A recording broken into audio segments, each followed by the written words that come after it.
Bonjour à tous, enfin surtout à toutes. Donc là, aujourd'hui, c'est la session sur les mastectomies de réduction de risque. Donc on va changer un peu l'ordre qui était indiqué, hein, c'est ça.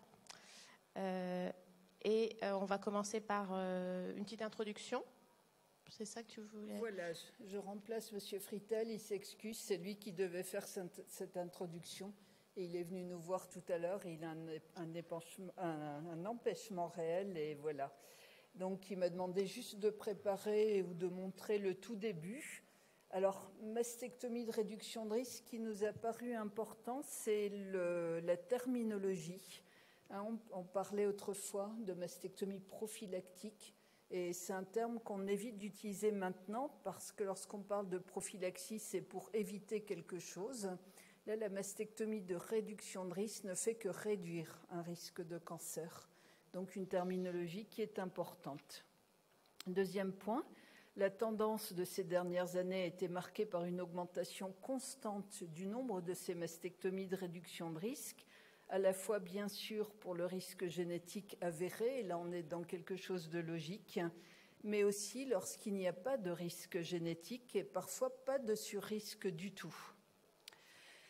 Et alors que les indications et la balance bénéfice-risque des mastectomies de réduction de risque sont connues en présence d'un variant délétère d'un gène de susceptibilité au cancer du sein, Elisabeth nous en a parlé hier, de nombreuses questions restent absolument non résolues quant à la réalisation de ces mastectomies de réduction de risque en dehors du contexte génétique avéré. Et c'est pour cette raison que le Collège a proposé d'établir des recommandations pour nous aider à avoir un dialogue un peu commun entre nous, aussi pour se protéger peut-être des problèmes médico-légaux vis-à-vis des patientes qui nous demandent d'enlever leur de sein, alors qu'on estime qu'elles ont très peu de risques de faire un cancer du sein. Donc on a essayé d'établir les cas où on peut leur dire oui, les cas où il faut leur dire non, la manière de le dire, et comment est-ce qu'on a fait pour établir ces recommandations. Eh bien, on a utilisé les critères AGRI que vous connaissez tous, et la méthode GRADE pour évaluer la qualité des données factuelles sur lesquelles on a tous fondé nos recommandations. Alors, nous avons eu 26 experts pour discuter des indications des mastectomies de réduction de risque. Et ces experts étaient à la fois radiologues, chirurgiens, oncologues, généticiens, psychologues, etc. Et pour les modalités, on n'était plus que 24 experts, puisque l'expert épidémiologiste a jugé qu'il n'avait pas de compétences pour discuter des modalités. Et un autre expert s'est retiré, ce sont les experts qu'on avait consultés pour la maladie de Hodgkin. Donc voilà. Et au total, nous avons fait 2 textes qu'on a publiés dans Gynéco-obstétrique, fertilité, cénologie en début d'année, en février 2022. Le premier texte contient les indications retenues par les experts des mastectomies de réduction de risque en dehors de la mutation génétique. Alors, Marc Espier nous parlera des indications histologiques. Elisabeth nous parlera des indications familiales. Il y a une famille à risque de cancer, mais on n'a pas trouvé de gène. Martine Boisserie-Lacroix nous parlera de l'imagerie. Est-ce qu'il y a des cas où l'imagerie va nous inciter à proposer ou à accepter une mastectomie de réduction de risque? Et moi-même, je remplacerai le groupe du lymphome de Hodgkin pour vous parler des indications en cas d'antécédents de maladie de Hodgkin. Et puis, nous avons fait un deuxième texte sur les modalités et la morbidité de ces mastectomies de réduction de risque. Est-ce qu'elles sont quand même suivies de l'apparition de cellules cancéreuses quelques années plus tard? Comment elles sont vécues? Est-ce qu'il y a beaucoup d'échecs? Donc ça fait l'objet de ce deuxième texte. Initialement, c'est Charlotte Vess qui devait présenter la partie complications. Et on a la chance de t'avoir avec nous. Tu pourras peut-être te présenter en quelques mots tout à l'heure. Donc voilà les 2 publications que je vous invite à lire, sorties dans GOFS, février 2022 pour les 2. Et je passe la parole tout de suite à Marc Espier. Donc Marc Espier qui va traiter la mastectomie de réduction du risque chez les femmes ayant un risque histologique de développer un cancer du sein. Si j'arrive à fermer cette présentation qui ne se ferme pas. Aïe, aïe, aïe. Est-ce qu'il faut aller jusqu'au bout ou... Allez. Voilà, il fallait aller jusqu'au bout. Parfait. Bon, tu m'arrêteras. Merci beaucoup, Carole. Alors, mastectomie de réduction du risque chez les femmes qui ont un risque histologique de développer un cancer du sein. On va essayer de définir quelles sont ces femmes. Donc, on a retenu deux groupes. D'une part, les femmes qui ont une lésion bénigne avec un risque relatif supérieur à 2. Donc, ça va être pour l'essentiel les patientes qui présentent des lésions de type hyperplasie atypique, qu'elles soient canalaires ou lobulaires, et bien sûr les cancers lobulaires in situ, et à un moindre degré, éventuellement les papillomes. Et puis, par ailleurs, donc, les femmes qui ont eu un antécédent donc, personnel de cancer du sein et qui ont donc un risque histologique associé de cancer du sein contralatéral. Alors, juste un petit mot pour revenir sur ces lésions bénignes. Il y a cette méta-analyse qui avait été publiée en 2015, et vous voyez que pour avoir un risque relatif supérieur à 2, eh bien, ça va être essentiellement donc, en cas d'hyperplasie atypique, comme j'ai déjà dit, avec des risques relatifs compris entre 3 et 4, tant pour l'hyperplasie canalaire atypique que pour l'hyperplasie lobulaire atypique. Et vous voyez qu'avec les papillomes, eh bien, on arrive à 2. Je vais détailler ça un tout petit peu. On a cette étude de la Mayo Clinic qui a l'intérêt et le défaut d'avoir un très long recul et de regrouper beaucoup de femmes. Vous voyez, 9000 femmes avec des lésions bénignes qui ont été suivies pendant 15 ans et 700 cancers du sein qui sont apparus au cours du suivi. Vous voyez que le risque de cancer du sein dans cette population avec des lésions bénignes, toutes femmes confondues, il est multiplié par 1,5. Mais vous voyez qu'on va retrouver à nouveau que c'est essentiellement avec l'hyperplasie atypique qu'on a un risque relatif à 4,24 et un peu moins de 2 pour les hyperplasies sans atypie. Alors, ce qui est intéressant de noter, c'est que la médiane de survenue du cancer du sein elle a été de 10 ans après la biopsie initiale, mais qu'en fait, le risque et le surrisque persistent pendant 25 ans et qu'en fonction de l'âge au diagnostic des patientes, il va y avoir un risque plus ou moins important. Vous voyez un risque relatif près de 7 avant 45 ans pour l'hyperplasie atypique et de 3,37 après 55 ans. Qu'en est-il donc des CLIS? On a repris cette publication qui regroupe 19 000 patientes avec un CLIS. Et vous voyez qu'en termes de cancer ultérieur, à 10 ans, c'est 11%, à 20 ans, 19%. Et on va avoir à une médiane de suivi de 8 ans, 1837 cancers apparus, infiltrants, dont 55% homolatéraux et donc 45% contralatéraux. Cependant, dans cette publication, les cancers de ces patientes qui étaient suivies ont eu un excellent pronostic. Si j'en reviens au papillome, toujours la Mayo Clinic, vous voyez qu'on a un petit risque en cas de papillome simple, avec un risque relatif à 2,04, mais qui se majore tout de suite dès qu'il y a des atypies à 5,11, et qui est plus important pour les papillomes multiples, puisqu'on arrive à des risques relatifs de 3 et de 7. Alors, est-ce qu'on peut envisager une mastectomie de réduction du risque à la vue de ces histologies? La réponse va être non. Vous savez qu'actuellement, en cas d'hyperplasie atypique ou de carcinome lobulaire in situ, on propose une surveillance, et ça va être évidemment le cas a fortiori pour les lésions à moindre risque. Donc, on ne peut envisager que des discussions au cas par cas, en RCP, en fonction du contexte clinique. C'est évident que s'il y a des antécédents familiaux multiples, on va réfléchir de manière différente. S'il y a déjà eu un antécédent personnel de cancer du sein, là aussi, on va réfléchir de manière différente. Il y a des patientes qui ont comme ça des opérations itératives. Foyer de micro, hyperplasie atypique, deuxième foyer, encore hyperplasie atypique, troisième foyer, entre-temps la mère développe un cancer du sein. Bon, on va réfléchir différemment. Et puis, de temps en temps, il y a parfois des arguments radiologiques où on va dire, cette femme présente par exemple une mastose kystique très importante, des microcalcifications diffuses évocatrices d'adénose, mais on ne peut pas bien savoir quoi et quoi au niveau de son sein. Là aussi, pour peu qu'il y ait un contexte familial, on peut être amené à en discuter en RCP. Je ne vous dis pas qu'il faut le faire, qu'il faut faire la mastectomie, mais en tout cas, il faut en discuter. Deuxième groupe, je vous ai dit, c'est les patientes donc, qui ont eu un cancer du sein antérieurement. Et donc, c'était important d'apprécier quel était le risque de cancer du sein contralatéral. Vous savez qu'on disait généralement il y a 1% de risque de survie d'un cancer du sein contralatéral par an. Hein, c'était à peu près les chiffres que l'on avait.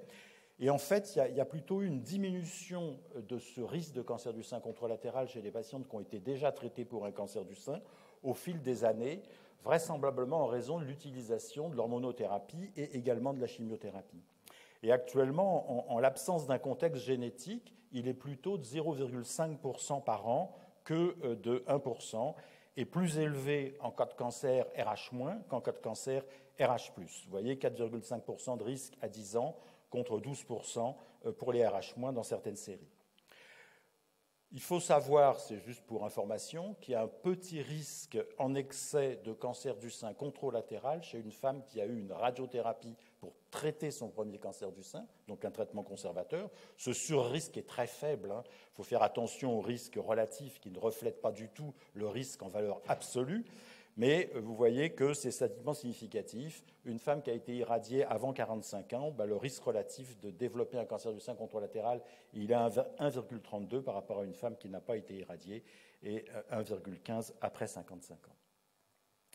Alors, diminution du risque et de manière tout à fait paradoxale, augmentation du taux de mastectomie contralatérale prophylactique aux États-Unis. Vous voyez qu'on est passé de 1,8% en 1998 à 12,7% en 2012. Et dans un centre de lutte contre le cancer qui est bien connu aux États-Unis, vous voyez qu'on est passé de 6,7% en 1997 à 24% en 2005. Alors, qui fait aux États-Unis ces mastectomies de réduction du risque? Eh bien, c'est une pratique qui est beaucoup plus fréquente chez les femmes blanches de moins de 50 ans, de niveau socio-économique élevé, en cas de reconstruction mammaire immédiate, en cas d'antécédent familial et en cas d'IRM lors du diagnostic, ainsi qu'également lors d'une histologie non invasive. Vous avez sur ce diagramme le pourcentage des interventions et l'évolution des mastectomies contralatérales. Donc les mastectomies contralatérales, excusez-moi, je ne suis pas très doué avec la flèche, c'est ce qu'on voit en orange en bas. Ça, c'est pour les cancers canalaires. Vous voyez, c'est passé de 3,3% à 12,4% en 2012. Et pour les lobulaires, c'est passé entre 2002 et 2012 de 6,5 à 15,7%. Donc on voit bien cette augmentation des mastectomies contralatérales de réduction du risque. Alors, c'est une demande donc, qui est plus fréquente. Bon, chez les femmes, c'est lié bien sûr à la peur de la rechute, à l'anxiété, à aussi une volonté de maîtrise. On maîtrise son cancer, on maîtrise l'évolution de la maladie. C'est beaucoup lié aussi à une perception tout à fait erronée du risque de survenue du cancer contralatéral. Ça peut aussi être pour ne pas s'astreindre à une surveillance et puis à une méconnaissance de pourquoi le cancer du sein est mortel. On sous-estime complètement, par contre, le pronostic lié au premier cancer du sein en surestimant le risque de cancer du sein contralatéral. Et puis, il y a eu l'effet médiatique associé à Angelina Jolie, donc qui a été un effet médiatique, de mon point de vue, que je juge positif par rapport aux femmes qui ont eu une mutation BRCA, mais qui a été très souvent mal compris ou mal comprise au niveau du public en général, puisque toutes les femmes se sont senties concernées, indépendamment du contexte génétique ou pas, et le contexte génétique est passé à la trappe dans beaucoup d'interprétations des raisons de la mastectomie de réduction du risque d'Angelina Jolie. Alors, quand on s'intéresse à la perception du risque, on avait retrouvé quelques études. C'est une étude prospective chez des patientes donc avec un cancer du sein de stade 1 ou 2 ou des cancers intracanalaires. C'est des femmes sans mutation. Elles ont eu, vous voyez, 54% de traitement conservateur, 10% de mastectomie unilatérale, 31,5% de mastectomie bilatérale, dont 17,6% de mastectomie contralatérale prophylactique. Et quand on leur demande qu'elles pensaient quel était leur risque de cancer du contralatéral à 10 ans, eh bien, leur évaluation, c'est qu'elles avaient à peu près 31% de risque de développer un cancer du sein contralatéral, alors que d'un point de vue médical, c'était estimé entre 2 et 7%. Alors, qu'en est-il maintenant de l'efficacité de la mastectomie de réduction du risque par rapport à la survie? Il y a eu plusieurs méta-analyses et une analyse Cochrane publiée sur le sujet. En 2014, les auteurs concluaient qu'il n'y avait pas de bénéfice en survie globale hors contexte familial. Et dans la Cochrane de 2018, à nouveau, pas de bénéfice en survie. Ils insistaient bien sur le fait qu'il n'y avait pas d'essai randomisé, on s'en doute. Surtout sur le fait qu'il y avait énormément de biais dans les études et que, à nouveau, les femmes qui faisaient et qui demandaient une mastectomie de réduction du risque contralatéral étaient des femmes plus jeunes, en meilleure santé, sans comorbidité. Et donc, ça influait aussi sur les résultats en termes de survie globale. On a cette étude californienne, je l'ai reprise parce que 421 000 femmes, 643, je ne sais pas comment on dit, avec un cancer du sein diagnostiqué donc entre 1998 et 2015. Ils en ont analysé 245 000, une médiane de suivi de près de 7 ans. Et vous voyez qu'il n'y a eu que, j'ai failli dire, 3,2% de survenue de cancer contralatéral. Et donc, on a bien sûr réduit le risque de survenue du cancer contralatéral, c'est le moindre qu'on puisse obtenir, mais vous voyez qu'en termes de mortalité par cancer du sein, il n'y a eu aucun bénéfice observé entre les femmes qui avaient fait la mastectomie de réduction du risque et celles qui ne l'avaient pas effectuée. Alors, à contrario, on a des études de registre, notamment dans les pays scandinaves, au Danemark, en Grande-Bretagne, en Suède, qui montre, c'est une autre façon de réfléchir sur le sujet, que la mortalité après cancer du sein, dans leur étude, avait été multipliée par 2 chez les femmes qui avaient développé un cancer du sein contralatéral par rapport à celles qui n'en avaient pas développé. Et en fait, il semble qu'il y a une mortalité accrue essentiellement pour les cancers contralatéraux qui surviennent dans les 5 ans après le diagnostic du cancer du sein, le premier cancer du sein, et pas au-delà. Ça a été retrouvé également dans l'étude de registre suédoise. Là, ce sont les mêmes auteurs qui ont fait ces publications. Donc, il semble que quand il y a une survenue rapide de cancer du sein contralatéral, eh bien, le pronostic pourrait être plus mauvais. Juste un petit mot sur le cancer lobulaire infiltrant. Il y a un risque de cancer du sein contralatéral un peu plus fréquent par rapport au cancer canalaire infiltrant, de survenue d'un cancer du sein contralatéral. Vous voyez, dans cette publication d'Arpino en 2004, à 10 ans, c'était estimé à 20% contre 11% pour les canalaires. Mais par contre, il y a une publication, là aussi, alors c'est de registre aux États-Unis, qui est une population importante, quand même 10 000 patientes avec un diagnostic de cancer lobulaire infiltrant entre 1998 et 2010, donc des données plus récentes que les données d'Arpino. Et après ajustement, eh bien, ils ne retrouvent pas de différence en survie entre les patientes qui ont une mastectomie unie ou bilatérale pour un cancer lobulaire infiltrant. On va passer, c'est à peu près, ça veut dire à peu près la même chose, donc on va passer là-dessus. Donc je crois qu'il est très important, bien sûr, de discuter avec les patientes, bien leur expliquer le faible niveau de risque de survenue du cancer contralatéral, le fait qu'il n'y a pas de bénéfice en survie, qu'il y a quand même un risque majoré de morbidité opératoire, notamment en cas de reconstruction mammaire immédiate, qu'il y a un risque de retarder les complications et les traitements adjuvants en cas de complications, et qu'en fait, il y a vraiment une surestimation d'un événement peu fréquent et également une sous-estimation des retentissements sur la vie affective et sexuelle en cas de mastectomie bilatérale. Enfin, Carole a évoqué les données médico-légales sur le fait de est-ce qu'on a le droit de retirer un organe sain, qui est toujours une discussion, puisque officiellement la réponse est non. Alors les éléments pour, évidemment, la diminution du risque du cancer contralatéral, ne pas se préoccuper d'un autre cancer, pas de dépistage annuel, contrôler son cancer et ne plus y penser. Mais là, j'ai failli dire que la mastectomie contralatérale à visée psychologique n'est peut-être pas la meilleure prise en charge. Donc, hors contexte génétique et héréditaire à haut risque, il y a une réduction de la survenue d'un cancer du sein en cas de mastectomie contralatérale, mais il n'y a pas de réduction significative de la mortalité.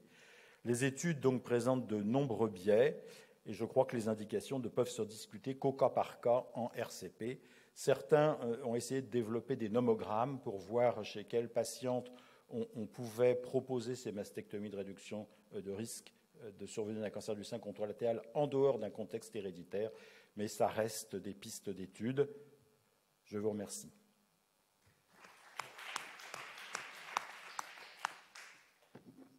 On vous propose peut-être les discussions tout à la fin, et je propose d'enchaîner avec Elisabeth Luporsi, qui va nous parler des indications de mastectomie de réduction de risque en cas de risque familial, mais sans gène délétère identifié.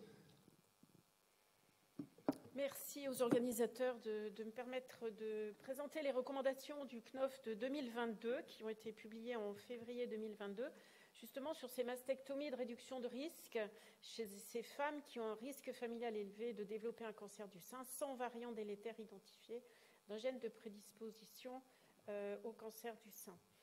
Alors, on verra le contexte de ce questionnement. Quel modèle pour estimer le risque de développer un cancer du sein? Et est-ce que la réalisation d'une mastectomie de réduction de risque comparée à une surveillance permet de diminuer le risque de développer un cancer du sein et ou d'augmenter la survie? Alors, pour rappeler le contexte, 5 à 10% des cancers sont associés à une prédisposition héréditaire avérée. Le taux moyen en France de détection d'une altération génétique délétère pour le cancer du sein est de 8%. En France, dans la population générale, 11% des femmes vont développer un cancer du sein sur toute une vie. Les indications de la consultation oncogénétique sont bien diffusées.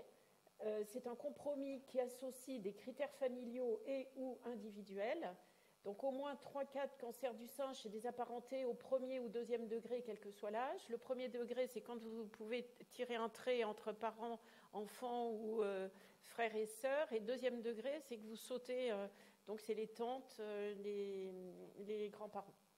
Au moins 2-4 cancers du sein, si l'un des deux a été diagnostiqué à moins de 50 ans, ou un cancer du sein masculin, ou un cancer de l'ovaire chez les apparentés proches. Et un seul cas de cancer du sein, diagnostiqué à moins de 40 ans, ou cancer du sein bilatéral, ou associé à un cancer de l'ovaire, ou s'il est diagnostiqué chez un homme, ou s'il s'agit d'un cancer du sein triple négatif, diagnostiqué avant 60 ans. Donc il y a des filières rapides que l'INCa avait recommandées et qui sont adoptées dans toutes les consultations d'oncogénétique. Et il y a certains sous-types histologiques comme le carcinome médulaire. Donc quand vous faites votre consultation, vous pouvez être aidé sur le score de Manchester. Mais maintenant, il y a des avancées de la theranostique, comme on en a parlé hier, qui fait que ces critères vont être en évolution constante, en particulier sur des éléments de pronostic, parce que maintenant, une femme en situation adjuvante, sans antécédents familiaux, si elle a un cancer, quel que soit l'âge, mais avec des facteurs de mauvais pronostic, va bénéficier en situation adjuvante des inhibiteurs de PARP à partir du mois de septembre. Ou d'autres cas de cancer, prostate et pancréas, en particulier le cancer du pancréas est en augmentation. Alors, la première question qui a été posée pour ces recommandations, quel modèle pour estimer le risque de développer un cancer du sein? Donc, le cas facile pour nous, c'est la patiente qui a une mutation, un variant délétère dans le panel HBOC. C'est ce que nous avons présenté hier. Donc, le risque est connu, implication thérapeutique et de suivi, la mastectomie de réduction de risque est la majorité des cas pour certaines femmes, ou la surveillance mammaire en fonction de l'âge, tout en sachant que la mastectomie a un bénéfice maximal avant 40 ans. Alors ensuite, la grande majorité des patientes, 85%, cela va être des panels HBOC qui sont non informatifs. Donc là, on va parler de risque familial qu'il faut estimer afin de proposer une prise en charge adaptée. Donc on a des modèles, vous connaissez tous BOADICEA qui a été revu et maintenant c'est le modèle CANRISC, donc c'est un BOADICEA amélioré. On a BRCA Probe, on a BRCA-T et on a IBIS également en Angleterre qui inclut des scores de risque polygéniques et d'autres facteurs, en particulier le nombre d'enfants, l'exposition hormonale, les caractéristiques tumorales. Donc ici, vous avez un tableau où vous voyez que BOADICEA, qui est celui que nous utilisons le plus, va aussi travailler sur plusieurs générations. Et on a les antécédents familiaux, mais il y en a d'autres qui vont tenir compte des récepteurs hormonaux, des antécédents d'ovariectomie, les antécédents des parents du premier degré et du deuxième degré. On a BCRAT, qui est le modèle de Yale, qui va tenir compte de l'âge des premières règles, âge à la première naissance. Donc tout ça, vous l'avez sur Internet et on utilise des tests qui sont faits et tout le monde peut y accéder. Et les CIBIS qui tient compte de l'âge de la ménopause, la taille, l'IMC, l'âge au premier enfant, le THS. Donc vous voyez que ce n'est pas souvent des éléments qu'on a dans les dossiers. Donc ce n'est pas très simple quand on va sur des caractéristiques cliniques. Alors ce qui était important, c'est de voir la performance de ces modèles. Et donc vous voyez que BOADICEA a une bonne performance et une concordance qui est intéressante. Et effectivement, c'est celui qui est le plus utilisé. Donc, c'est BOADICEA et IBIS qui ont la meilleure concordance. Alors ensuite, comment on va pouvoir évaluer ces tests? Donc là aussi, on se base sur la preuve qu'ils apportent. Et donc, on voit que BOADICEA, avec cette autre étude, qui est une cohorte prospective, montre qu'on est à 1,02. Donc, c'est BOADICEA et IBIS qui sont les plus intéressants. Alors, les autres ont un certain intérêt, mais en particulier BRCA Pro, nous ne l'utilisons plus en routine. Donc, ensuite, pour aller plus loin, il y a eu cette cohorte prospective qui a été réalisée au Royaume-Uni, qui a montré que finalement, selon les caractéristiques des patientes, qu'est-ce que cela apportait. Le BOADICEA reste quelque chose qui est très concordant, avec 0,97 pour les femmes inférieures à 50 ans et 1,09 pour les femmes supérieures à 50 ans. Par contre, quand on rajoute d'autres facteurs ou un score polygénique, on s'aperçoit qu'on surcote certaines données. Et le modèle IBIS a tendance à une surestimation du risque, donc à 1,54 pour celles qui sont inférieures à 50 ans et 1,73 pour celles qui sont supérieures à 50 ans. Donc vous pensez bien que ça nous embête quand il faut prendre une décision de réduction d'une mastectomie, de réduction de risque, parce que finalement on va peut-être en faire alors que ce n'est pas très utile. Donc on va rester sur le modèle BOADICEA et le modèle CAN-RISC. Et vous voyez qu'on ne change pas grand-chose si on rajoute d'autres facteurs avec le modèle BOADICEA. Alors, ces modèles, pour estimer le risque de développer un cancer, qu'est-ce qu'on en pense dans le monde et en particulier en France? Donc, on conclut qu'il y a une performance qui est différente selon les facteurs qu'on inclut, mais il est important d'avoir un modèle sur plusieurs générations. C'est ce que nous faisons avec CAN-RISC. Il n'y a pas d'études consensuelles en France. La HAS en 2014 et l'INCA en 2017 ont dit qu'on ne pouvait pas donner un seuil puisqu'il dépendait de la méthode. Alors, qu'est-ce qu'on fait dans les pays européens? Le haut risque donc, est supérieur à 30% au Royaume-Uni pour le NICE, leur guide de recommandation, et pour les pays européens. Et le risque modéré, entre 17 et 30%, donc Moretta 2018, c'est l'étude française, et le NCCN recommande une surveillance rapprochée à partir de 20%, et le NICE au Royaume-Uni à partir de 17%. Donc on peut dire que la mastectomie de réduction du risque peut être acceptée à partir de 30%, mais il faut faire attention au modèle, donc on conseille fortement CAN-RISC et on est en train de poursuivre une étude sur l'utilisation combinée de plusieurs modèles.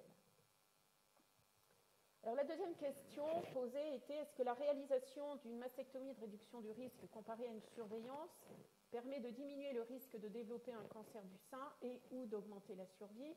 Donc il y a plusieurs études qui ont évalué le risque de développer un cancer du sein et le gain potentiel de survie en comparaison avec une surveillance. Et par contre, il n'y a pas d'études publiées sur la mortalité globale après la mastectomie de réduction de risque en cas d'absence de variants délétères identifiés. Donc si on regarde les études, il y a l'étude cas témoins rétrospective. Donc elles peuvent être critiquées, elles ont au moins le mérite d'exister. Donc là, c'était des patientes qui avaient un risque élevé, donc qui comprenait 214 femmes définies par la présence de plusieurs membres dans la famille, un âge précoce, les critères habituels que nous utilisons, et il y avait 425 femmes qui étaient à risque intermédiaire. Donc le risque élevé a été comparé à leurs sœurs. Donc là, il y en avait 403, donc ils ont pris 2 sœurs pour une personne. et le risque modéré comparé aux données attendues selon l'estimation par le modèle de Gail. Et on s'aperçoit qu'avec le risque élevé, 3 cas de cancer dans le groupe avec la mastectomie de réduction de risque versus 38,7% dans le groupe contrôle. Et dans le groupe de risque modéré, il y avait 4 cas de cancer du sein versus 37,4 cas estimés, donc avec une réduction de risque qui est importante de l'ordre de 90%. Seulement, le biais important, c'est qu'il n'y avait pas de test génétique. Donc vous savez que c'est une maladie autosomique dominante, donc à partir du moment où il y a une patiente qui est porteuse d'une mutation, sa sœur n'est pas porteuse de la mutation. Donc, 1 sur 2, peut-être, c'était des femmes qui étaient porteuses de la mutation dans la classe des sœurs, alors que de l'autre côté, effectivement, il n'y avait peut-être pas de mutation. Donc, c'est le biais. Ceci dit, ça montre quand même que l'acte chirurgical peut diminuer un risque.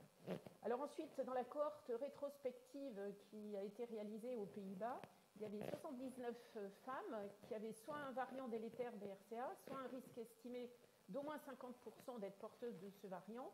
Là aussi, c'était de la survenue d'un cancer du sein était effectivement l'hypothèse de calcul. Absence de survenue de cancer, après un suivi médian de 2,5 ans, elles avaient une mastectomie de réduction de risque bilatérale. Là aussi, il n'y a pas de test génétique, ce sont des données anciennes. Quand on prend l'étude de Gégère de la cas témoin rétrospective réalisée aux États-Unis, donc 472 femmes âgées de 18 à 80 ans qui avaient au moins un facteur de risque de cancer du sein, mastectomie de réduction de risque bilatérale pour 276 patientes, elles ont été appariées à des contrôles de population sur une base de données. Et on voit qu'il y a un cas de cancer dans le groupe avec mastectomie de réduction de risque versus 4% dans le reste de la cohorte. Et après, stratification sur différents facteurs confondants comme le nombre d'antécédents, le risque était de 0,005 en comparaison à une surveillance. Donc là aussi, il n'y a pas de test génétique et les données sont anciennes. Ensuite, la dernière étude, qui est une étude de cohorte rétrospective au Brésil, qui a considéré 62 mastectomies de réduction de risque bilatérale avec conservation de la PAM. Donc là, il n'y avait pas de témoins. Il n'y a eu aucun cas de cancer diagnostiqué chez les 22 patientes dont l'analyse génétique n'a pas été informative. Et l'analyse de la cohorte entière a retrouvé 4 cancers occultes, donc 3 in situ et 1 infiltrant, sans précision si ceci était survenu chez des femmes qui avaient ou pas un variant délétère identifié. Donc là, c'est intéressant parce qu'il y a des indications génétiques, mais vous voyez qu'on n'a pas pu tirer plus de cette étude. Donc en conclusion, ce qu'on sait, c'est que pour les femmes à très haut risque, 30%, on le définit, maintenant c'est acquis, la réalisation d'une mastectomie de réduction de risque en cas de haut risque familial diminue de manière significative les risques de cancer du sein. Ça, c'est une qualité de preuve haute.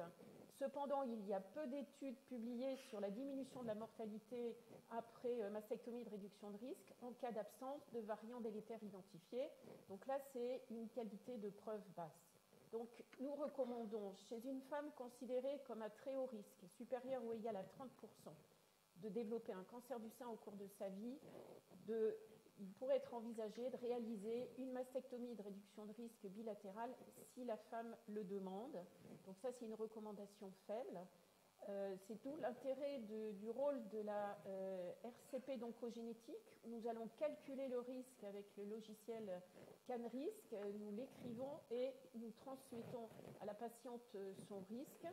Et puis, le dossier passera en RCP de scénologie pour validation de la mastectomie de réduction de risque. Il faut toujours un délai de réflexion de 4 à 6 mois avec une proposition d'une consultation d'oncopsychologie, mais aussi de possibilités de reconstruction. La décision doit se faire sans urgence. Donc voilà pour les femmes à très haut risque, sans mutation identifiée. Et pour les femmes sans mutation identifiée ayant une estimation de risque comprise entre 17 et 30%, il semble légitime de proposer une surveillance adaptée par imagerie mammaire. Il n'y a pas de place pour la mastectomie de réduction de risque. Je vous remercie.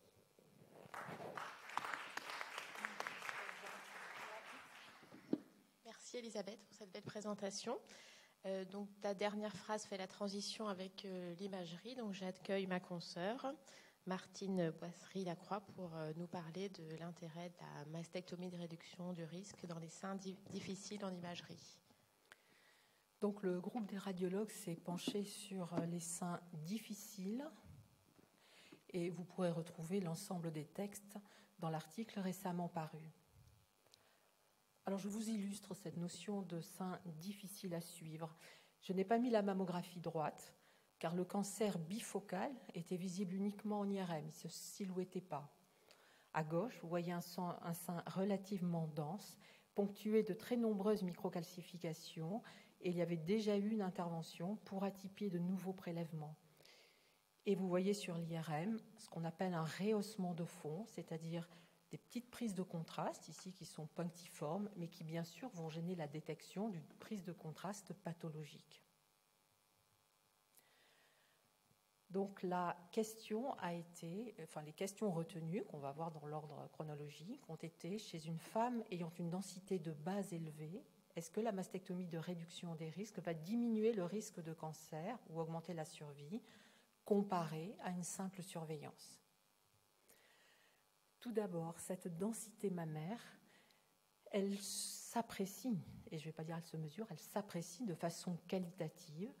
Alors maintenant, dans le dernier atlas BI-RADS, la notion de pourcentage de glandes a diminué, mais on parle de type A pour un sein graisseux, de type D à un sein très dense.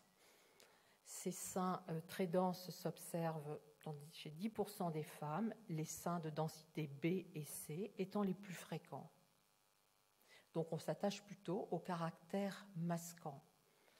Là, évidemment, c'est une estimation qui est visuelle, qui s'est basée sur l'atlas BI-RADS. Il y a des études où ils ont essayé vraiment de calculer cette densité par des méthodes semi-quantitatives où en fait, ils ont numérisé des films et après un logiciel a fait une mesure semi-automatique, mais soit sur la face, soit sur l'oblique, ce qui évidemment ne donne pas les mêmes résultats. Et idéalement, ce qu'il faut, dont on dispose maintenant, ce sont des logiciels intégrés aux appareils de mammographie qui vont donner un aspect quantitatif, mais ça va être variable selon les logiciels.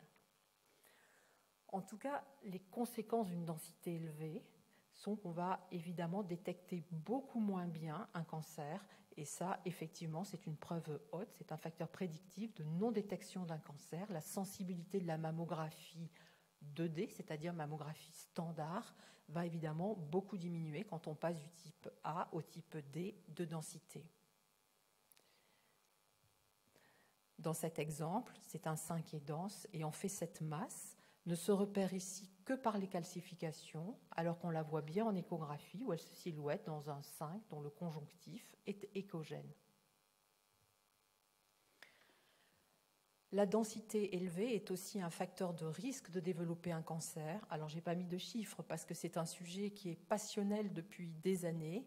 Boyd, qui a quasiment consacré sa vie à la densité mammaire, évaluait le surrisque à 4 à 6. En fait, des études ont montré que si l'on prend pour référence non pas le sein graisseux, mais le sein de densité B, qui est finalement le plus fréquent, eh bien dans ce cas, le surrisque d'une densité élevée n'est que de 2. Donc diminue quand même un petit peu. Cette densité élevée est aussi un facteur de risque de récidive après un premier cancer. Ça, on dispose de plusieurs études rétrospectives, mais la méthode de calcul d'appréciation de la densité était visuelle ou semi-automatique et les études avaient des limites. Que nous dit la littérature? Parce qu'en fait, vous me dites d'accord, vous me parlez de la densité, mais la question c'est quel est le bénéfice d'une mastectomie de réduction des risques chez une femme sans antécédent, sans surrisque autre que la densité? En fait, on n'a trouvé aucune étude dans la littérature. Alors on essaie, vous le savez, de pallier les limites de la mammographie standard en cas de sein dense, notamment par la tomosynthèse ou 3D. Et ça, toutes les études ont montré qu'on va découvrir avec la tomosynthèse des cancers supplémentaires dans les seins de densité C et D. Donc là, on a étudié mais les seins C et D dans leur ensemble. dans toutes les tranches d'âge, donc y compris après 50 ans, mais effectivement, on détectera davantage de cancers chez les femmes les plus jeunes. On va d'ailleurs en détecter dans des seins qui ne sont que de densité A ou B. Mais pour le type D, qui est vraiment le sein le plus dense, comme je vous ai montré, en fait, il n'y a pas de supériorité prouvée, peu d'études. Voici quelques exemples. Donc un sein difficile à lire en 2D. En tomosynthèse, on commence à voir apparaître là sur un cliché une convergence de travées. Vous voyez qui est beaucoup plus nette ici. Bon, évidemment, elle est subtile. Je vous ai mis le cliché agrandi. On voit bien cette convergence de travées qui correspondait à un carcinome canalaire infiltrant.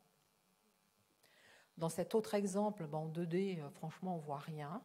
En 3D, on voit une petite masse avec 2 crêtes de durée là, qui convergent.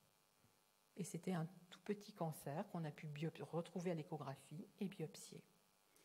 Donc là, apport indéniable de la tomosynthèse qui nous permet aussi de localiser le cancer et donc de mieux le mettre en évidence en échographie. Alors l'échographie aussi est aidante dans les seins très denses. En clinique, on se rend bien compte quand même qu'on va découvrir des cancers dans des seins, comme je vous ai montré, qui ont un conjonctif assez échogène, mais que par contre, on va pouvoir rater des cancers de traduction subtile quand le cône conjonctif sera très hétérogène. Et puis bien sûr, il faudra prendre en compte le volume du sein dans l'exploration. Des seins de volume très important vont être quand même difficiles à explorer en échographie. Alors cet exemple, là on voit le cancer. À gauche, on fait une échographie à la recherche d'un cancer additionnel, mais déjà la mammographie, elle est difficile à lire. Et là, vous voyez cet exemple de cône conjonctif qui est plutôt hypoéchogène, hétérogène. Et là, la détection, même en échographie, va être plus difficile. Ou bien, aussi, cas difficile, bon là, j'ai mis les mesures, mais regardez avant qu'on règle bien le contraste, qu'on essaie d'améliorer le contraste, eh bien ce cancer est très discrètement hypoéchogène et en fait, on pourrait presque le confondre avec les lobules adipeux, d'autant qu'il est souple en élastographie.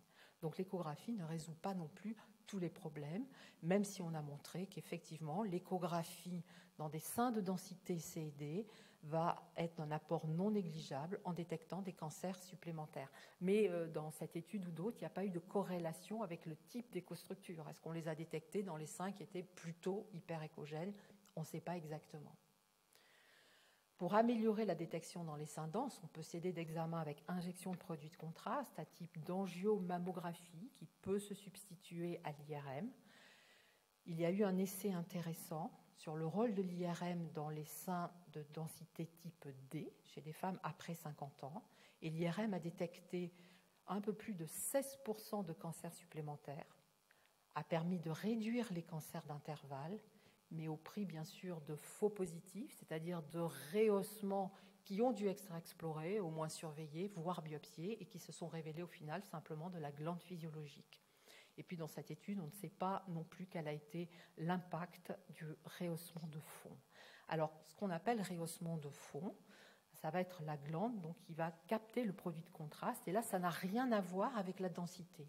On va parler de rehaussement minime quand il n'y a pas de rehaussement de fond, faible quand on voit quelques petits rehaussements punctiformes comme ça, modéré quand on va avoir des rehaussements plus étendus, et puis marqué, vous le voyez, quand là, l'interprétation va être plus difficile. Est-ce qu'un cancer ne va pas là être caché? Ce rehaussement de fond, je vous ai dit, n'est pas influencé par la densité, mais il varie avec le cycle. Il se voit plutôt chez la femme en période d'activité génitale et il est plus faible sous tamoxifène. Et comme vous l'avez vu, eh bien, s'il est important, il va être masquant. Il va y avoir des faux négatifs et comme nous, on a du mal à dire est-ce que c'est vraiment un rehaussement physiologique, c'est pas toujours facile. Et on va peut-être être amené à faire davantage de classification ACR3, de changement de stratégie. Il va être aussi à l'origine de faux positifs. Je vous montre quelques exemples. Là, il y a un cancer à gauche. Comment interpréter à droite ce rehaussement-là? Il est en bordure de glande. Est-ce que c'est vraiment un rehaussement physiologique? On ne voyait rien sur le bilan de second look, rien à l'échographie ciblée. Est-ce qu'il faut faire, dans ce contexte de cancer contralatéral, une biopsie sous IRM, un peu acrobatique parce qu'en fait l'image est postérieure? On a choisi de surveiller. Finalement, ce rehaussement a disparu. C'était seulement un rehaussement physiologique. Donc, dans ces cas difficiles, on discute bien sûr en RCP radiologique, mais la décision à prendre n'est pas toujours facile. L'IRM aussi, c'est un examen qui est assez long. On a essayé des protocoles abrégés qui permettent de détecter quand même un nombre non négligeable de cancers, un petit peu moins que dans les protocoles classiques. Qu'en est-il du rehaussement de fond et de l'augmentation du risque de cancer? Alors du côté homolatéral, l'augmentation de risque est discutée et a priori, il n'y a pas de lien avec le cancer contralatéral. On n'a pas trouvé, enfin du moins on n'a pas trouvé d'études. Alors, que nous dit la littérature? Y a-t-il bénéfice d'une mastectomie chez des femmes sans antécédents, sans surrisque, ayant un rehaussement de fond marqué? Eh bien, on n'a pas trouvé d'études dans la littérature. Donc, ce qu'on peut dire en synthèse, et vous le trouverez donc dans l'article, il y a une diminution de détection de cancer dans les seins denses. On va céder d'autres examens, mais qui ont quand même des effets indésirables, et la littérature est très pauvre. Donc, les recommandations, c'est qu'en fait, chez ces femmes ayant une densité mammaire très élevée, il n'est pas recommandé de réaliser une mastectomie de réduction des risques seulement sur la densité forte. Et ça, c'est une recommandation de haut grade. La deuxième question était, chez une femme présentant une augmentation de densité au cours du suivi, est-ce que la mastectomie de réduction des risques augmente la survie et le risque de cancer? Alors, a priori, il n'y a pas d'augmentation de densité et de risque de cancer, mais ce sont soit une étude là de petite taille, et puis vous voyez aussi qu'on a numérisé des clichés, donc la mesure de densité, elle n'est pas non plus hyper fiable, et de base, elle n'était pas très élevée. Il y a une étude récente de 2020, où là, qui a porté sur un nombre vraiment très conséquent de patientes, et qui a montré qu'en fait, il n'y avait pas d'augmentation du risque de développer un cancer. Donc la synthèse, ça a été que l'augmentation de densité n'était pas associée à un surrisque de développer un cancer ou une récidive. Et les recommandations sont, chez une femme donc sans antécédent personnel de cancer, mais présentant une augmentation de densité au cours du suivi, il est recommandé de ne pas réaliser de mastectomie de réduction. Et ça, c'est une recommandation forte. Et lors d'antécédents personnels de cancer du sein et d'augmentation de la densité au cours du suivi, il n'est pas recommandé de réaliser une mastectomie de réduction, mais là, la recommandation est plutôt faible. Enfin, la dernière question était, chez une femme présentant des microcalcifications diffuses ou atypiques, est-ce qu'on va augmenter la survie avec le geste chirurgical? Alors ça, c'est un exemple donc de sein dense et surtout de microcalcifications qui sont éparses, punctiformes pour la plupart, donc de morphologie rassurante, certaines un petit peu amorphes, mais sans amas individualisé. Puis déjà, il y avait un clip là de microbiopsie bénigne. En fait, ce caractère diffus, il est rare, 2 à 3% des microcalcifications. On dispose d'une étude rétrospective qui a montré que la valeur prédictive de cancer, dans ce cas, elle est très faible. On a aussi des études montrant que lors de caractères diffus de ces calcifications, on ne trouve quasiment jamais de cancer. Mais pour autant, on n'a pas dans la littérature d'études qui évaluent le bénéfice d'une mastectomie de réduction du risque. Ce qu'on sait quand même, c'est que si jamais on fait une biopsie de ces calcifications, mais à un endroit ciblé, et puis que l'anapathe répond lésion frontière ou atypique, peut-être qu'on pourra méconnaître un cancer occulte. Voilà, ça c'est aussi la limite. Donc la synthèse a été que des microcalcifications diffuses et donc non suspectes sont rarement associées à un cancer et qu'en fait, il est recommandé de ne pas réaliser une mastectomie de réduction des risques devant ces lésions bénignes. Donc en conclusion, le sein difficile, eh bien, c'est celui qui est à la fois dense en mammo, hétérogène en échographie, qui présente un rehaussement marqué et masquant. Évidemment, ce sein difficile, il limite la détection d'un cancer du sein, mais la littérature, elle est très limitée et ne nous a pas permis de poser des indications vraiment de mastectomie bénéfique, de réduction des risques. Voilà, je vous remercie.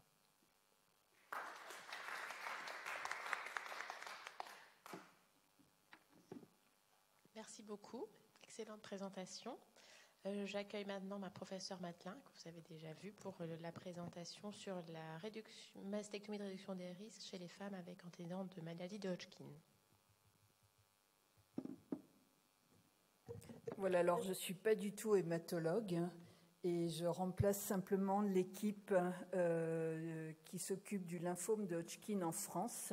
Leur société savante s'appelle le LISA et ce sont eux qui ont préparé ces diapositives pour vous. Donc je vais simplement me contenter de vous les lire et je ne répondrai pas à vos questions sur le sujet.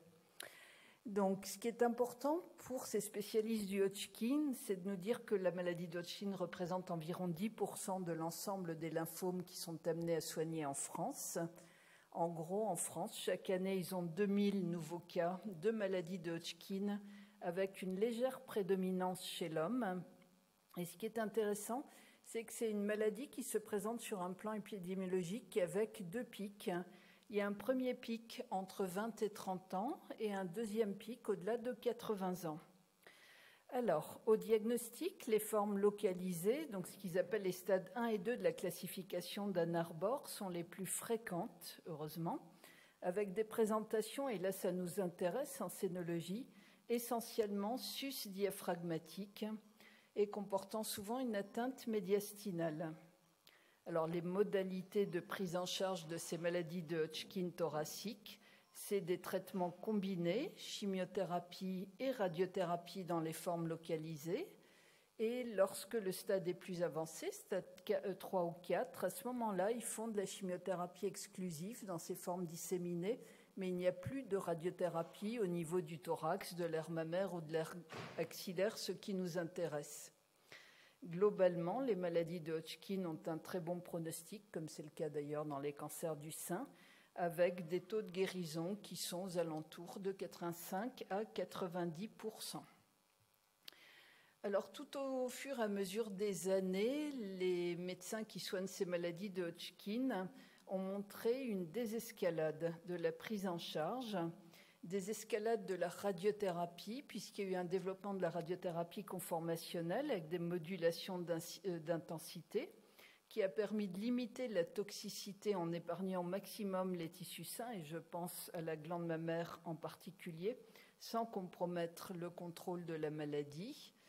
La radiothérapie a aussi eu moins d'indications pour eux au fur et à mesure des années, et ce qui les a aidés aussi à alléger les traitements, c'est l'utilisation des PET scanners pour évaluer les réponses thérapeutiques.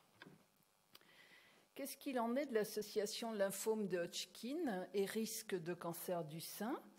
Eh bien, les cancers du sein, c'est les premiers cancers par ordre de fréquence qu'on observe chez des femmes qui ont été traitées pour une maladie de Hodgkin, et ils représentent 6 à 9% des néoplasies secondaires après un lymphome de Hodgkin. Ce qui est important pour notre décision d'aujourd'hui, c'est le moment d'apparition de ces cancers du sein après Hodgkin. En gros, c'est dans les 5 à 20 ans qui suivent le traitement du Hodgkin. C'est ça la période où on va être vraiment sensibilisé à bien examiner le sein de ces femmes-là. L'âge moyen de survenue des cancers du sein après maladie de Hodgkin se situe le plus souvent dans la 4e décennie des femmes. C'est logique puisque le pic de Hodgkin survient vers 15-20 ans. Donc on est dans quelque chose de logique. Et puis il faut savoir que les femmes qui ont une radiothérapie importante en dose, supérieure à 40 Gray au niveau du médiastin, constituent un facteur de risque. C'est de celle-ci dont il faut se méfier. Donc, il y a un surrisque démontré de développer un cancer du sein lorsqu'on a été traité pour une maladie de Hodgkin, mais en particulier si on a été traité à un âge jeune, et pour eux, l'âge jeune, c'est inférieur à 25 ans, si le traitement a comporté de la radiothérapie qui inclut l'aire mammaire ou l'aire axillaire, il faut se méfier des femmes qui ont une radiothérapie à dose élevée, Et puis, il faut être vigilant lorsque la maladie de Hodgkin a été traitée dans les 5 à 20 ans, mais pour eux même dans les 30 ans qui ont précédé ce cancer du sein. Et là où il faut être méfiant aussi, c'est pour des patients traités pour une maladie de Hodgkin qui ont en plus des antécédents familiaux de cancer du sein ou des risques génétiques ou des risques histologiques avec des atypies, des papillomes multiples ou, comme l'a dit tout à l'heure Martine Boisserie-Lacroix, des seins difficiles à analyser en imagerie. Et là, c'est une qualité de preuve haute. Donc, il faut, cliniciens, qu'on soit vigilants chez ces femmes-là. Il faut bien les suivre sur le plan scénologique. Elles sont à risque de développer un cancer du sein. Alors, qu'est-ce qu'il faut faire? Il faut faire une surveillance mammaire qui doit être attentive, toujours un examen clinique, une imagerie de qualité. Elle doit débuter, cette surveillance, dans la décennie qui suit le traitement de la maladie de Hodgkin. Les modalités ne sont pas consensuelles, mais on se rapproche de ce qui est proposé pour les femmes à haut risque génétique, c'est-à-dire examen clinique, mammographie et IRM de manière annuelle. Alors, quand on a dit ça, est-ce qu'il y a une place pour de la mammectomie de réduction de risque? Alors, voilà la recommandation du collège et de cette société qui s'appelle le LISA. La réalisation d'une mastectomie de réduction de risque, quand elle est souhaitée par une patiente, antérieurement traitée par radiothérapie qui a inclus la zone mammaire et axillaire pour un lymphome de Hodgkin, nécessite un bilan pour vérifier qu'il n'y a pas de dévolutivité de la maladie de Hodgkin, faire un bilan aussi pour vérifier qu'il n'y a pas de cancer du sein quand même préalable, et ensuite il faut passer le dossier en RCP. Mais en principe, la RCP accepte à ce moment-là ces mammectomies de réduction de risque, à condition qu'il y ait un délai de réflexion qui soit respecté. En général, il est de 4 à 6 mois. Et on propose à ces femmes également une consultation d'oncopsychologie. Et cette chirurgie donc, doit être acceptée, mais elle ne présente aucun caractère d'urgence. Donc voilà l'avis des médecins qui soignent le Hodgkin. Oui à ces mammectomies de réduction de risque dans des conditions particulières d'irradiation thoracique à forte dose et chez des patientes qui demandent cette mammectomie, il n'est pas question, bien sûr, de leur imposer. Donc voilà l'avis des médecins qui soignent le Hodgkin et on va passer à la deuxième partie de ces recommandations. Et cette deuxième partie concerne les modalités lorsqu'une mastectomie de réduction de risque est acceptée. Et on a vu dans quel cas l'accepter sur le risque histologique avec le topo de Marc Espier. Dans quel cas on peut l'accepter avec le topo d'Elisabeth Luporci. Elle nous a dit, s'il y a du risque familial, plus de 30% de risque de faire un cancer du sein dans sa vie, oui, on peut l'accepter si la dame le demande. Et puis, Martine nous a pas tellement invités sur un plan radiologique à faire des mammectomies de réduction de risque, donc les radiologues ne vont pas la demander. Donc, si finalement on accepte ces mammectomies, quelles modalités on peut proposer aux patientes? Alors, il y a 3 techniques chirurgicales qui peuvent être proposées. L'une est non conservatrice, c'est la mastectomie classique qui emporte toute la glande mammaire, qui emporte l'étui cutané et qui emporte la plaque aréolo-mamelonnaire. On peut proposer cette technique-là, mais en général, on ne la retient pas. Ce qu'on retient volontiers, c'est ce qu'on appelle maintenant des mastectomies conservatrices. C'est un paradoxe de parler de conservation mammaire quand on propose une mammectomie, mais c'est la nouvelle terminologie. Et il y a 2 types de mastectomies conservatrices qu'on peut proposer. Soit une mastectomie qui conserve l'étui cutané et qui enlève la plaque aréolo-mamelonnaire, ce que les Anglais appellent les skin sparing mastectomies. Et puis, on peut proposer une mammectomie conservatrice de la plaque aréolo-mamelonnaire, où à ce moment-là, nous, on met plutôt volontiers les cicatrices dans le sillon sous-mammaire, et c'est ce que les Anglais appellent la nipple sparing mastectomie. Alors, qu'est-ce qui fait qu'on va choisir une technique plutôt qu'une autre? Parce qu'on a toujours en tête, c'est le risque de cancer ultérieur. Parce qu'on est quand même dans une situation, une femme n'a pas de cancer, on a calculé un risque, et on accepte de lui enlever ces 2 seins qui, a priori, sont sains. Donc on ne voudrait pas faire tout ça, finalement, lui imposer cette mammectomie avec toute la morbidité qu'on imagine et qu'elle est quand même un cancer au bout du compte. Donc il faut regarder quels sont les risques finalement de développer un cancer alors qu'on a fait cette mammectomie, éventuellement cette reconstruction. Donc c'est ce qui nous a préoccupés dans la recherche bibliographique et on a retrouvé, je crois que c'était 17 articles exactement, qui ont porté sur le risque carcinologique de ces deux techniques. Je garde la peau ou je garde la peau et la plaque. Est-ce que ces femmes, au bout de quelques années, vont faire un cancer sur le tissu résiduel qu'on aura laissé en place? 17 articles, on va voir ce que ça a donné.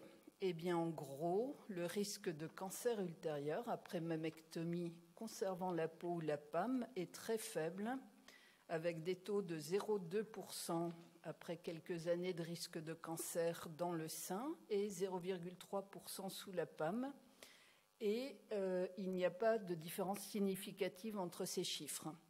Ce qui veut dire finalement que vous fassiez une mammectomie avec préservation de la peau ou préservation de la PAM, vous avez un risque très faible de développement d'un cancer ultérieur, mais je dirais à la condition que votre mammectomie était bien faite.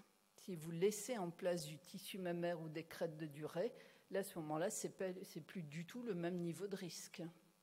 Donc c'est des mammectomies qui doivent être faites dans des conditions carcinologiques, même si on garde le mamelon et même si on garde la peau. Alors comment ça se fait que les femmes fassent finalement pas de cancer au niveau du mamelon, alors qu'on laisse quand même des petits fragments de canaux? Bien, il y a des études de biologie moléculaire qui ont montré que l'épithélium qui est au niveau du mamelon, de ces canaux-là, est beaucoup moins sensible aux carcinogènes que le reste, et que la probabilité d'une cancérisation de ce tissu-là laissé en place est extrêmement faible. Donc ce tissu-là, on peut le laisser. Le reste du tissu mammaire, les unités terminales ductulo-lobulaires, etc., il faut les enlever. Je le redis, la mammectomie doit être faite dans des conditions carcinologiques. Donc, peu de risque de cancer ultérieur, mais un bémol, le suivi de ces études est quand même pas très long. Donc, est-ce que dans 10 ans, dans 15 ans, on aura des chiffres plus pessimistes qui vont sortir? On ne le sait pas. Alors, maintenant, on s'est posé la question, on fait la mammectomie, ok, il n'y a pas beaucoup de cancer dans les années qui viennent, mais est-ce que le fait de rajouter une reconstruction va changer les choses? Donc, il y a une jolie méta-analyse qui a été publiée l'an dernier, qui a inclus 51 études, 265 522 patientes incluses, donc c'est pas rien. Et on a regardé si on propose à ces femmes une reconstruction mammaire immédiate ou une reconstruction mammaire différée ou pas de reconstruction du tout, si les chiffres de cancer ultérieur vont changer. Et bien non, il n'y a pas de changement. On peut faire cette reconstruction tout de suite ou en différé ou pas du tout, ça ne change rien. Le risque de cancer, si la mammectomie est bien faite, est extrêmement faible. La reconstruction ne change pas assez tôt et c'est une qualité de preuve haute. Alors, quand on a dit ça, est-ce que finalement, nous, médecins, chirurgiens, généticiens, peu importe, il faut inviter une femme à accepter plutôt une technique qu'une autre? Alors, je dirais non, il n'y a pas d'argument carcinologique pour recommander une technique de mammectomie de réduction de risque plutôt qu'une autre. Ça dépend du souhait de la patiente. Ça dépend aussi de la forme de son sein. Vous savez que si un sein est très ptosé, vous ne pouvez pas garder la PAM, parce qu'elle va être dévascularisée si vous la gardez en réduisant finalement l'étui cutané. Donc, on ne doit pas, je pense, encourager une femme à nous demander une technique plutôt qu'une autre. Il faut l'informer des possibilités de son choix, et ça, c'est une recommandation forte. Il faut aussi informer les risques de la chirurgie, et ça, on les développera tout à l'heure. Ce n'est pas des interventions banales, elles sont assez longues, elles sont bilatérales. Et puis, il faut tenir compte de la satisfaction esthétique présumée de ces femmes à l'issue de la chirurgie et partager avec elles cette décision. Donc, je vous montre cette photo qui est à droite. C'est une patiente qu'on a opérée, je crois, il y a 3 semaines. C'est son résultat post-opératoire. On lui a fait une mastectomie de réduction de risque. On lui a gardé une petite ptose. Les cicatrices sont dans le sillon, donc du coup, la ptose masque la cicatrice. Et ça fait un résultat cosmétique qui est assez joli. Mais voilà, elle avait des seins qui le permettaient aussi. Je vous montre un autre exemple où cette dame-là avait choisi qu'on lui enlève les PAM, parce qu'elle avait peur quand même de faire une rechute au niveau de ce tissu laissé en place. Et elle nous avait demandé une mastectomie avec ablation de la peau également. Donc vous voyez les cicatrices de mammectomie qui sont obliques. On l'a reconstruite d'abord avec une prothèse d'expansion, puis une prothèse définitive. On lui a fait un tatouage de l'aréole et on lui a fait une greffe de mamelon. C'est un résultat qui est assez joli sur un plan esthétique. Cependant, elle n'a pas de sensibilité et tous les jours, elle se rend compte que c'est un sein qui n'est pas naturel. Et voilà un exemple qui est moins joli. C'est une patiente qui avait une obésité, surtout abdominale, qui a préféré une technique sans prothèse. Il y a beaucoup de gens maintenant qui ne veulent plus de prothèse, que c'est un corps étranger. Et on a fait une abdominoplastie, on a utilisé cette graisse du ventre. C'est une technique qu'on appelle une technique de Dieppe avec une microchirurgie. Et je vous montre le résultat le jour de l'ablation des fils.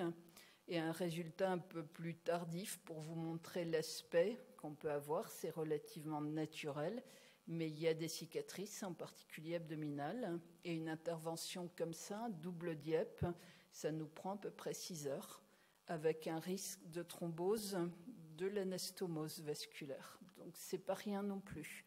Et c'est des techniques, ces techniques de Dieppe, qu'on évite de faire au-delà de 65 ans. Donc voilà un peu les techniques qu'on peut proposer, le risque carcinologique. Maintenant, quels sont les délais? Alors, il faut toujours insister sur le fait que si on part dans une mammectomie de réduction de risque, c'est un geste irréversible. On ne pourra plus jamais lui greffer ses seins naturels. Donc, il faut être sûr que les femmes veuillent ça.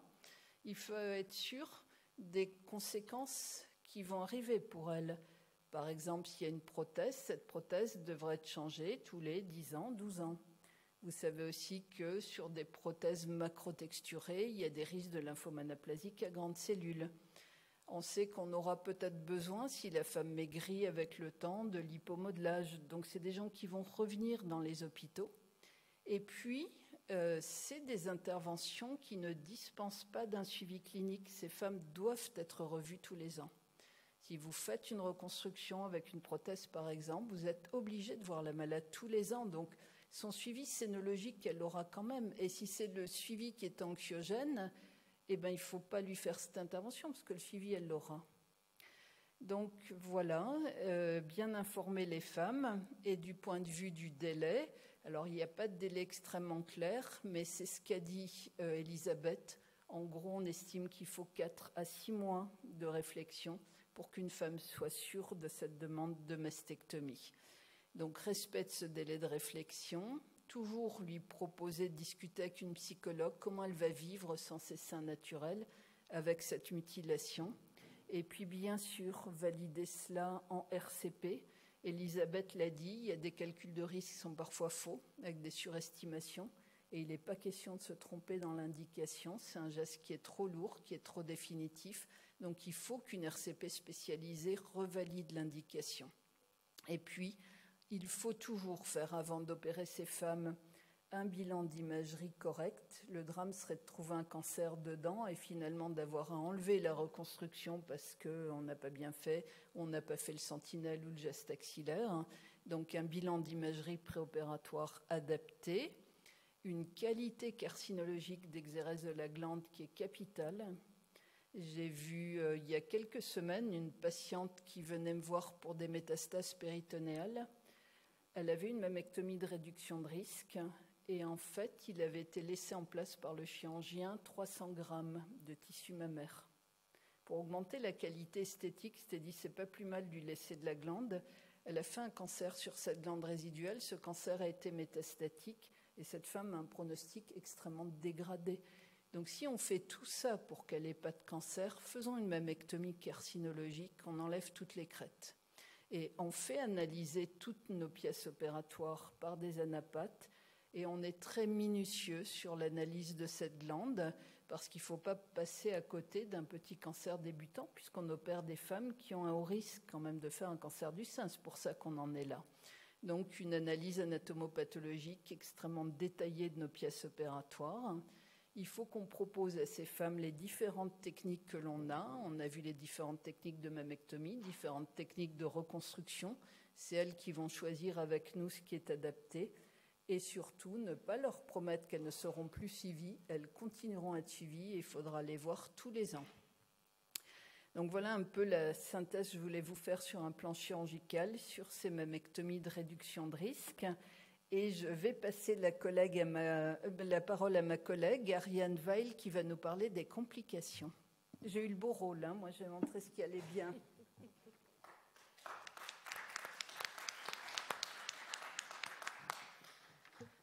Bonjour et merci donc de me permettre de vous parler aujourd'hui des complications, des résultats esthétiques et de l'impact psychologique de ces mastectomies de réduction de risque en dehors donc des contextes génétiques. Donc moi je travaille à Toulouse, aussi bien à l'Oncopole, donc au CHU de Rangueil, dans l'équipe du professeur Weiss, avec qui donc j'avais travaillé à la rédaction de ces recommandations.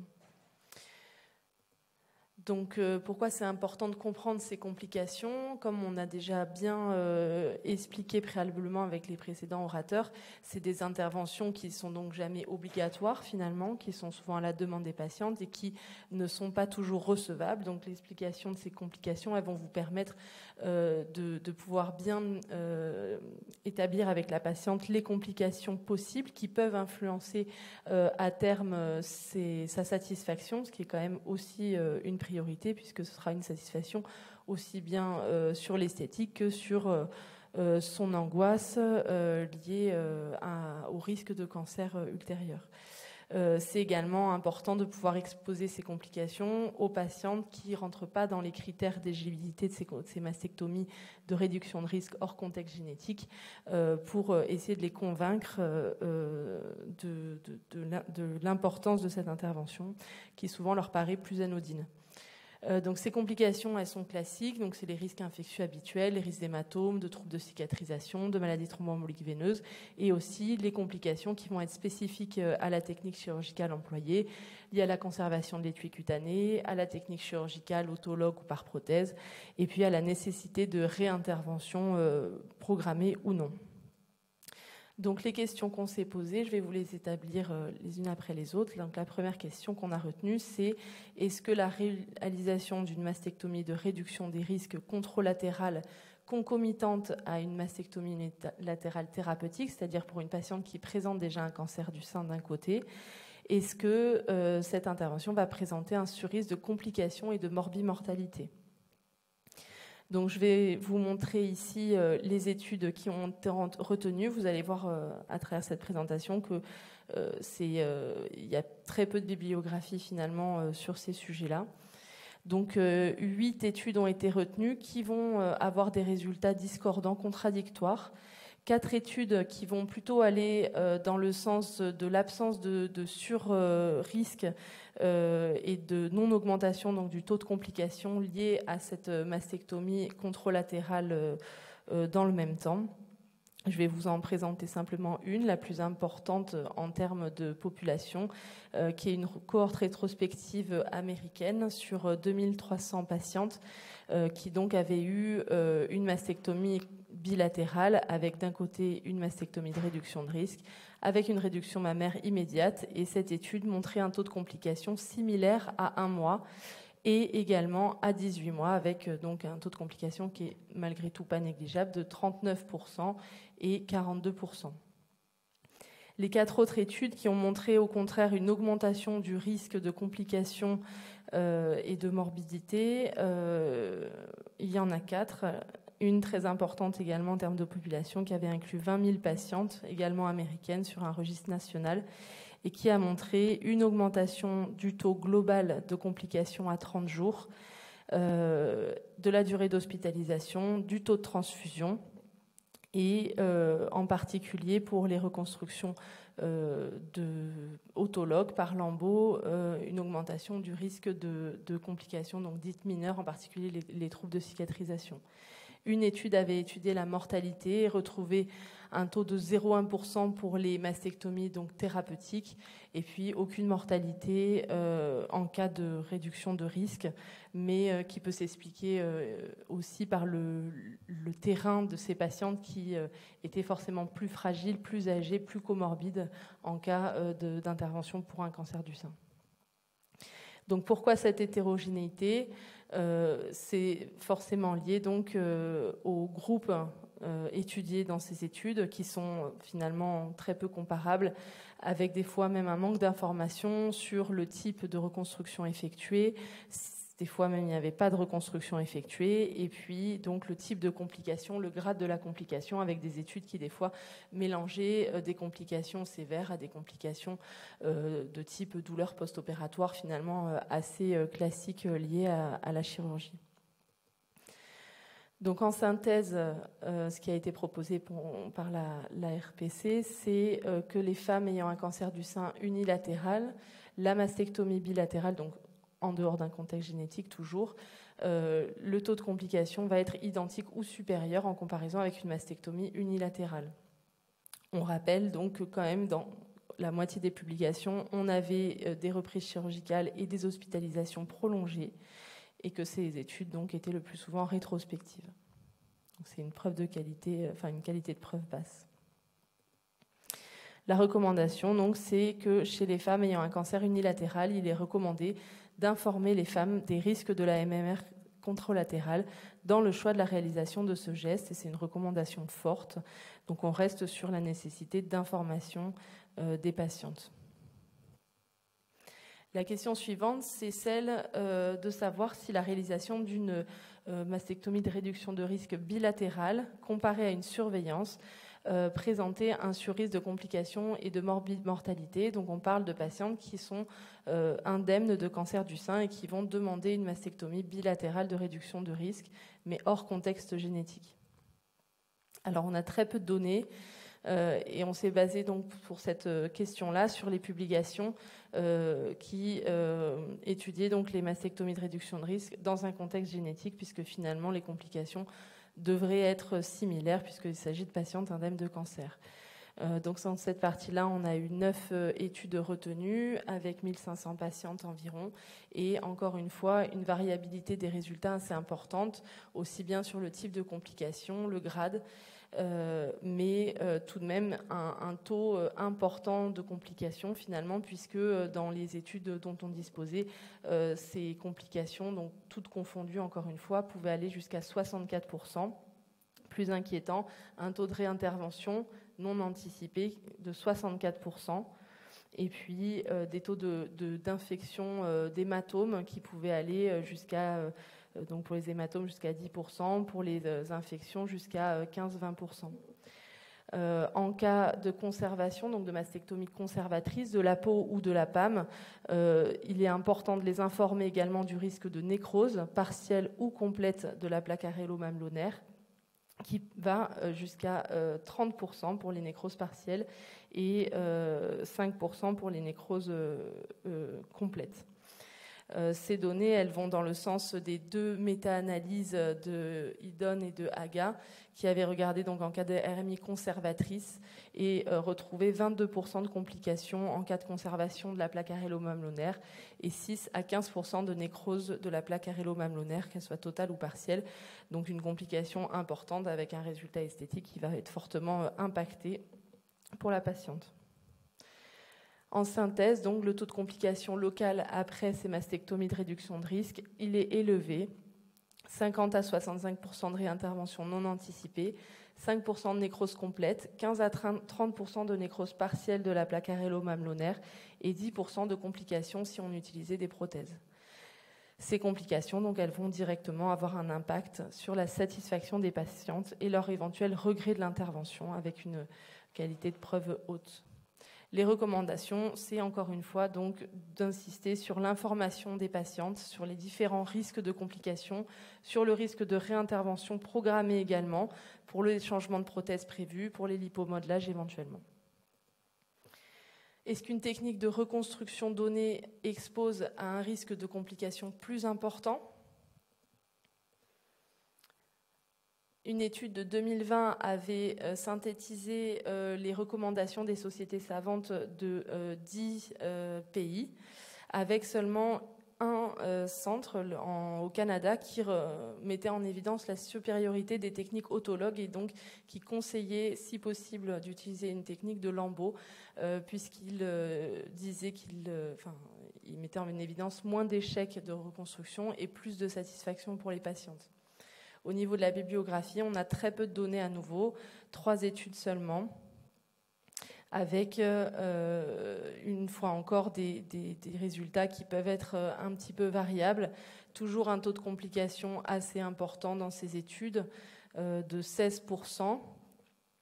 Et en revanche, une petite tendance à préférer, entre guillemets, la reconstruction par lambeau, qui présentait un risque moins important de complications mineures. Par complications mineures, ils entendaient les hématomes, les troubles de cicatrisation, les lymphocèles.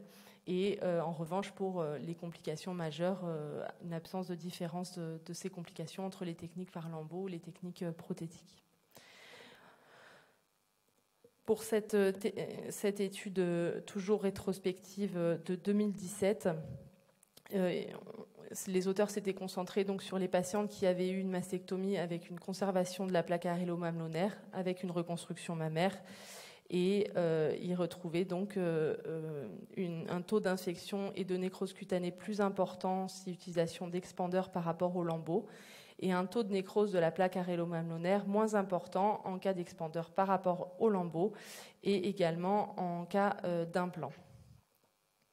Donc très peu d'études, des résultats qui peuvent être éventuellement vus comme discordants, mais avec l'impression quand même d'avoir moins de complications mineures en cas d'utilisation de reconstruction autologue. En synthèse, donc, les différentes techniques de reconstruction sont associées à des taux de complications oscillant entre 15 et 20%, sans différence significative sur les complications majeures entre les différentes techniques. Les données sur les complications mineures sont discordantes et être attentif aux facteurs de risque reconnus de complications dans ces interventions, tels que le diabète, l'âge, le tabac, l'excès pondéral, qui doivent être pris en compte dans la décision préopératoire et exposés à la patiente pour leur justifier le surrisque pris selon la technique. La recommandation proposée, c'est donc qu'en cas de mastectomie de réduction de risque, une reconstruction mammaire doit être proposée, mais il faut informer donc les patients des différentes complications relatives à chaque technique, sans argument pour recommander la réalisation d'une technique chirurgicale par rapport à une autre, lorsque toutes les techniques sont possibles, bien sûr.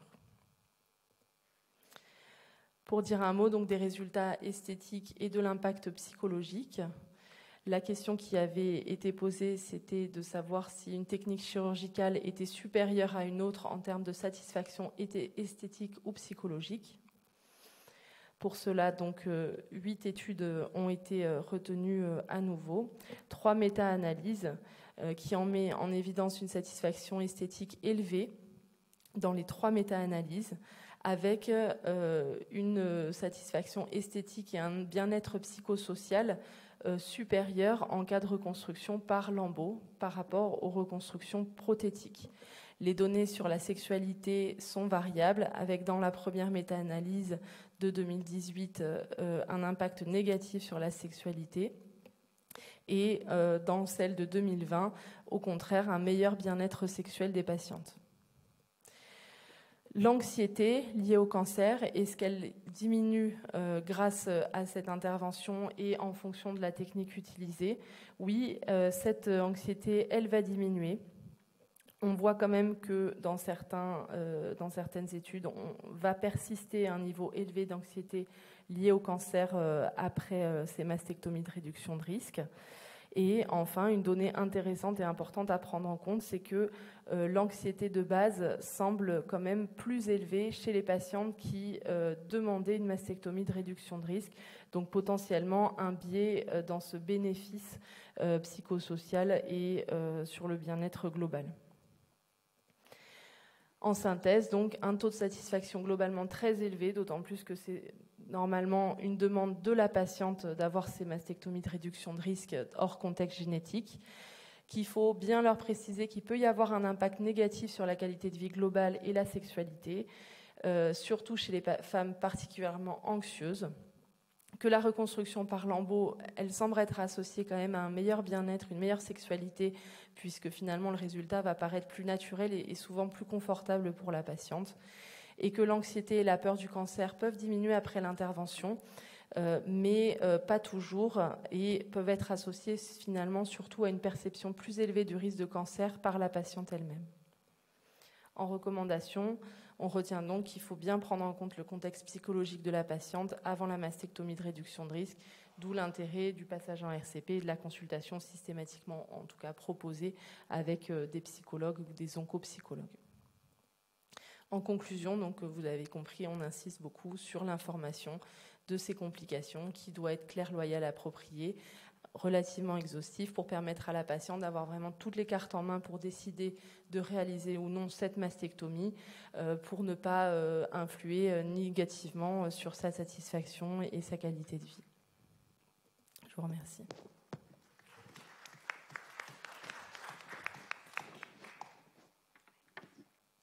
Merci à tous les orateurs. On va passer maintenant aux questions. On n'a que 5 minutes. Allez-y, n'hésitez pas si vous avez des questions. Il y a un micro.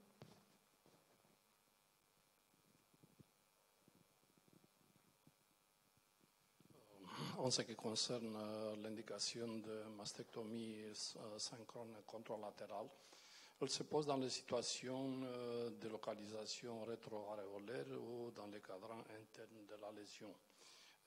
Les données de la littérature mondiale en donnent un risque d'apparition d'un cancer contralatéral dans les localisations des cadrans externes inférieur à 1,5%.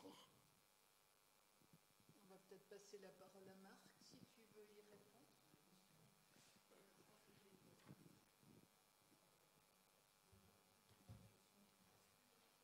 Excusez-moi, j'ai pas bien compris la question. Je dis que l'indication de mastectomie synchrone contralatérale dans le cas de lésions d'un sein se pose dans la situation de localisation rétro-aréolaire ou dans les cadrans internes de la lésion. Les données de la littérature mondiale ont montré que le risque d'apparition d'un cancer contralatéral dans les localisations de sein affectées dans les cadrans externes est inférieur à 1,5%.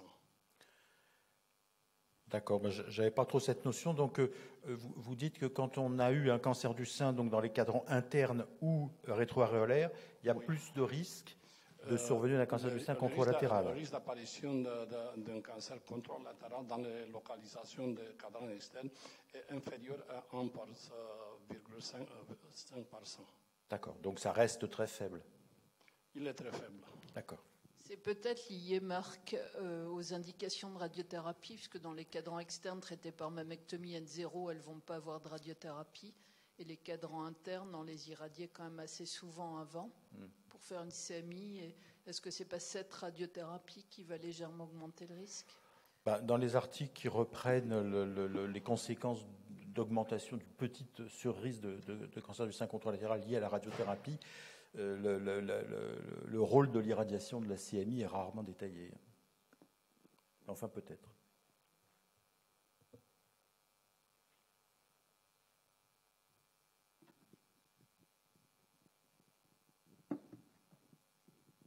J'ai une petite question du coup concernant plus la demande de mastectomie en fait contralatérale, mais plutôt à visée esthétique finalement de symétrisation. Est-ce qu'on doit réfléchir pareil quand finalement la patiente ne se pose pas la question du risque carcinologique ? Alors, comme vous l'avez vu, on a souvent envie de dire non aux patientes. Ne pas faire une mastectomie de réduction de risque pour rien, parce que vous l'avez vu, c'est un geste qui est quand même lourd, qui est bilatéral, avec des taux de complications majeures et mineures qui sont quand même importants. Et si au final, ça ne change absolument pas la survie de la patiente, c'est un peu dommage. Donc moi, je vous invite peut-être quand même à bien lire les recommandations écrites pour voir dans quel cas on l'accepte. Mais je ne crois pas qu'il faille la faire vraiment sans motif. D'accord. Donc même si une dame qui aurait finalement plus qu'un sein, qui avec vraiment un gros bonnet DE, ça ne se justifie pas juste pour le confort finalement de la patiente? On aura plutôt tendance à lui faire une réduction contralatérale et une reconstruction mammaire du côté de sa mammectomie. Ok.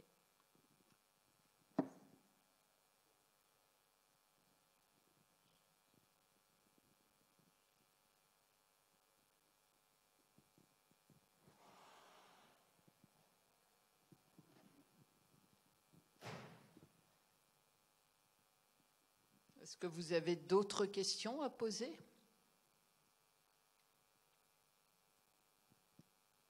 En tous les cas, merci d'avoir été avec nous en cette fin de soirée pour partager ce sujet difficile.